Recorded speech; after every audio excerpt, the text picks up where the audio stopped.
23 de mayo, Día de las, los y les trabajadores de la educación.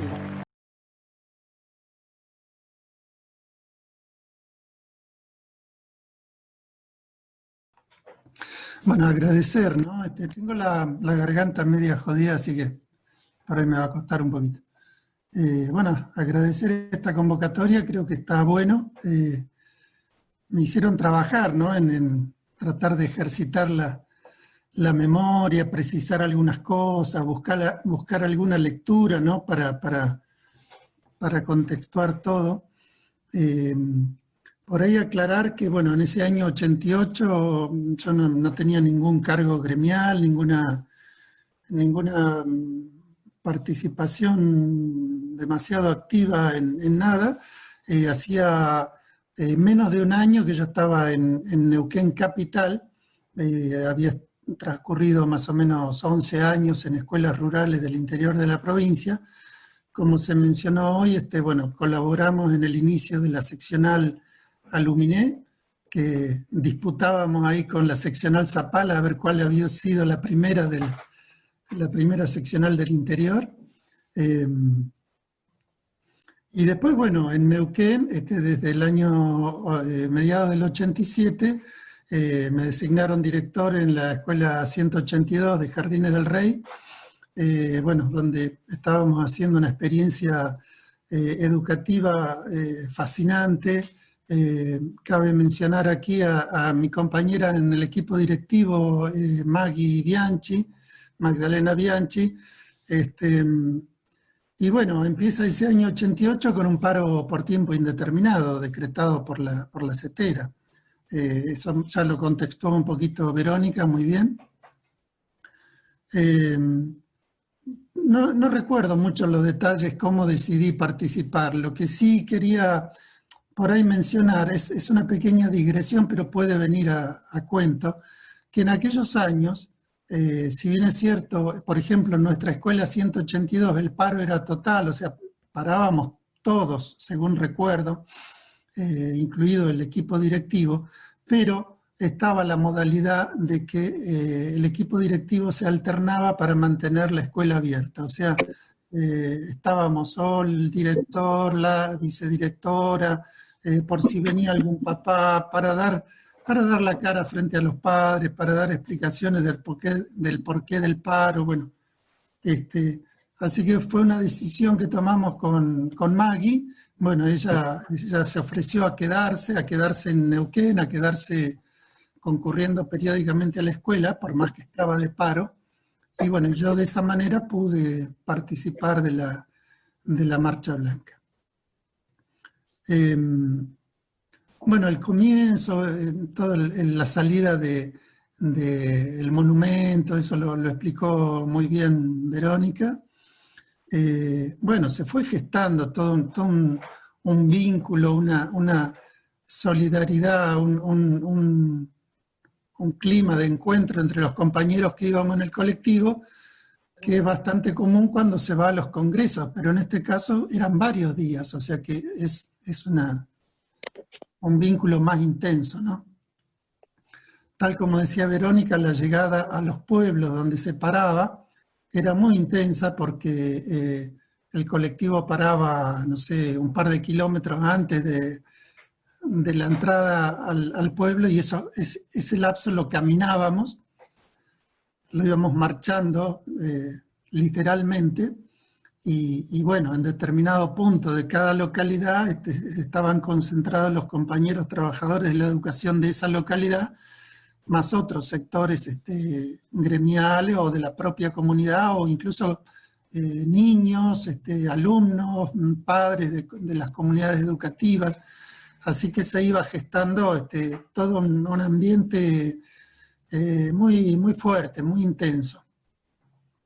Yo en particular recuerdo la entrada a Bahía Blanca porque, bueno, soy bahiense, si bien es cierto, no soy un bahiense entusiasta de Bahía Blanca, pero pasé mis primeros 18 años de vida en Bahía Blanca. Y bueno, fue muy emocionante el acto en la Plaza Rivadavia, no solo por ser mi ciudad natal, sino que dimos una vuelta a la plaza. Frente a la plaza a la Plaza Rivadavia de Bahía Blanca está uno de los íconos del poder neoliberal, del poder oligárquico de Bahía Blanca, que es el diario La Nueva Provincia, al lado de la catedral, que es otro ícono del poder eclesial en Bahía Blanca, ¿no? Y bueno, ahí recordé en ese momento que en el año 73 habíamos estado marchando frente a la nueva provincia con unos carteles que decían "La nueva provincia miente", ya en aquellos años, ¿no? Así que bueno, fue muy emocionante para mí poder estar en mi ciudad natal junto a los compañeros de SUTEBA. En realidad no recuerdo si existía ya SUTEBA, eso por ahí Marcelo lo puede, pero bueno. Y después, bueno, cada ciudad, no recuerdo lo de Mar del Plata, que recuerda Verónica, pero sí, en cada lugar recibíamos el afecto, y bueno, era como no sé, como un nacimiento, como algo que uno sentía que estaba naciendo, que por ahí no se podía definir, pero que era muy, muy intenso, muy fuerte, muy intenso. Ya después creo que es en Avellaneda, ahí ya nos reunimos con los compañeros que habían viajado desde Neuquén para llegar al acto, bueno, entre ellos Silvia, mi compañera, Norita Silva, que está por ahí, compañera docente de Neuquén, que ahora vive en la provincia del Chubut, que estaba conectada hace un rato. Me acuerdo que almorzamos en el gran comedor que tenía el Hogar Obrero. En esos años existía el Hogar Obrero todavía, era una organización cooperativa muy importante. Almorzamos ahí, bueno, seguíamos recibiendo el cariño, el afecto de la gente que estaba junto a nosotros. Y ya, bueno, las columnas se iban engrosando, ¿no? Cuando llegamos, creo que las 3 columnas confluimos, me parece, en la Plaza de los Dos Congresos. Se iban acompasando los tiempos, ¿no? Gracias a la organización de la CETERA nos íbamos frenando o acelerando como para llegar juntos ahí a la Plaza de los Dos Congresos. Así que confluimos ahí la columna norte, la columna oeste y nosotros que éramos la columna sur, bueno, conformada por los compañeros de los sindicatos del sur, ¿no?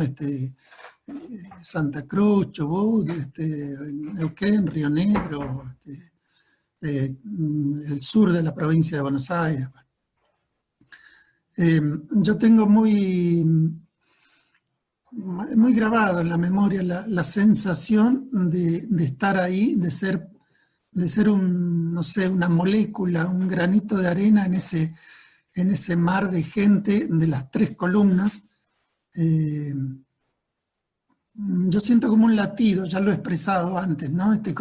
Como que era un cuerpo, que uno era parte de un cuerpo único, gigantesco, que latía ahí en un sentir de una fuerza nueva.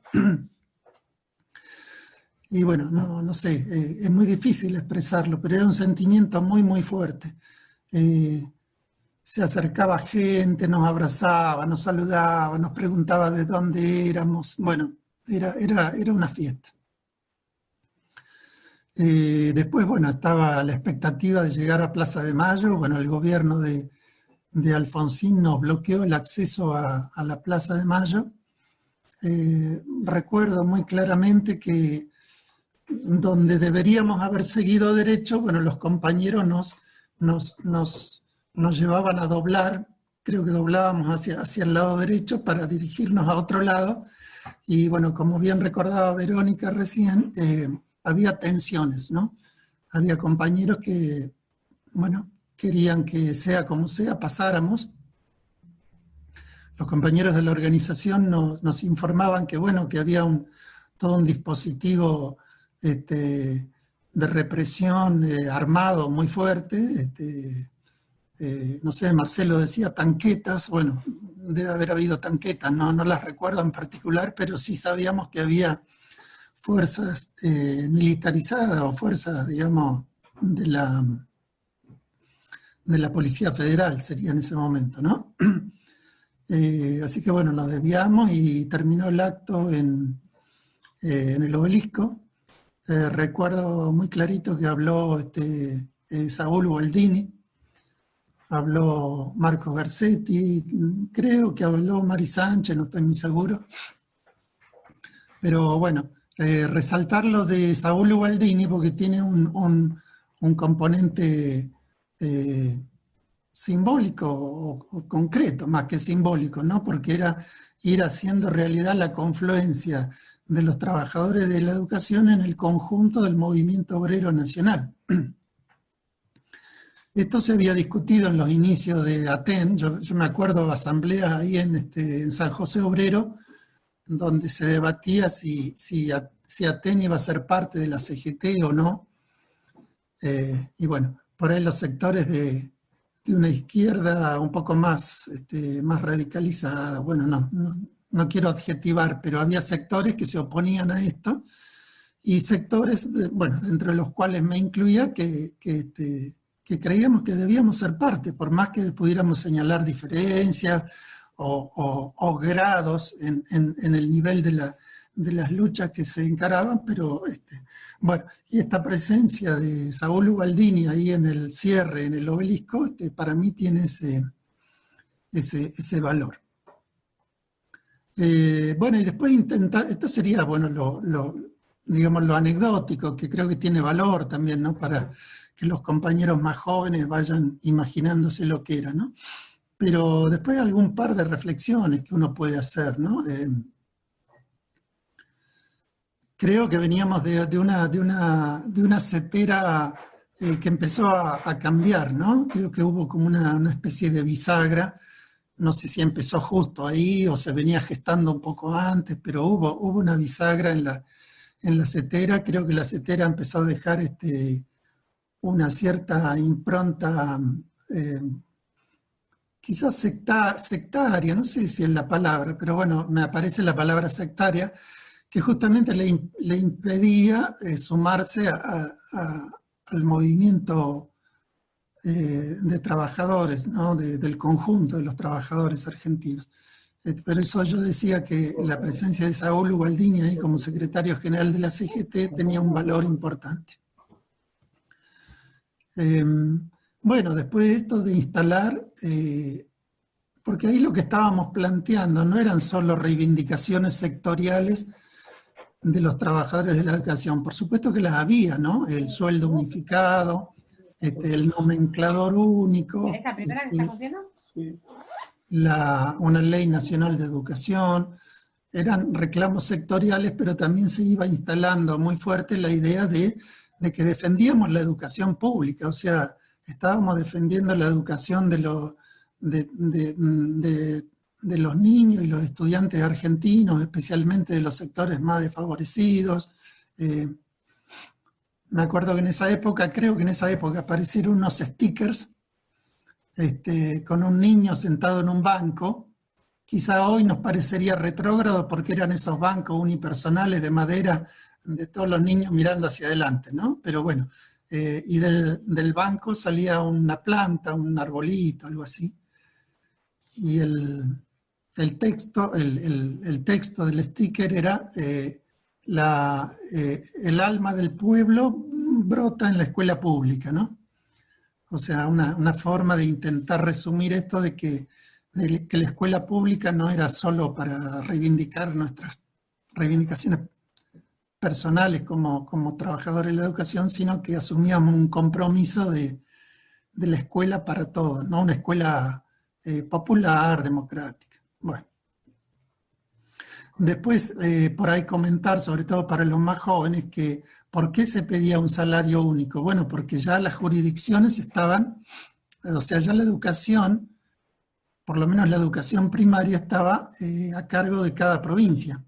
En el año 78 la dictadura pasó las escuelas, que eran todas nacionales, las pasó, no todas, pero muchas de ellas al ámbito de las provincias. Así que ahí empezamos a tener distintas realidades, provincias un poco más ricas con más recursos, provincias pobres con menos recursos. Por eso tenía sentido esto de unificar el salario docente, porque ya teníamos diferencias muy grandes entre entre los ingresos de los trabajadores de la educación de una... Y después, bueno, la consigna, ¿no? Igual tarea, igual trabajo, se resumía de esa manera. Bueno, después hubo un debate interno sobre si había estado bien levantar la medida, sectores que planteaban que no se había conseguido nada, que yo creo que siguen estando esos pensamientos en algún sector, bueno, que conocemos, ¿no? Pero, bueno, yo creo que lo que se valoró, bueno, por un lado, el desgaste tremendo de 40 y pico, creo que 42 o 43 días de huelga, y después el logro, que quizás no es un logro material en el sentido de decir ganamos tantos pesos, tal, sino el logro de instalar la idea de la escuela pública bueno, en la agenda del conjunto del país, ¿no? Y unirnos o empezar a acercarnos al conjunto de los trabajadores. No sé, esas son un poco mis reflexiones ahora, pensando en aquello, tratando de hacer memoria, así que bueno, no sé, creo que por ahora eso ya Osvaldo seguramente va a complementar o bueno, o a disentir en lo que quiera disentir, por supuesto, pero creo que entre los cuatro podríamos más o menos armar recrear un poquito lo que fue aquello para los compañeros que no lo vivieron, ya sea por edad o bueno, o porque no les tocó participar en eso.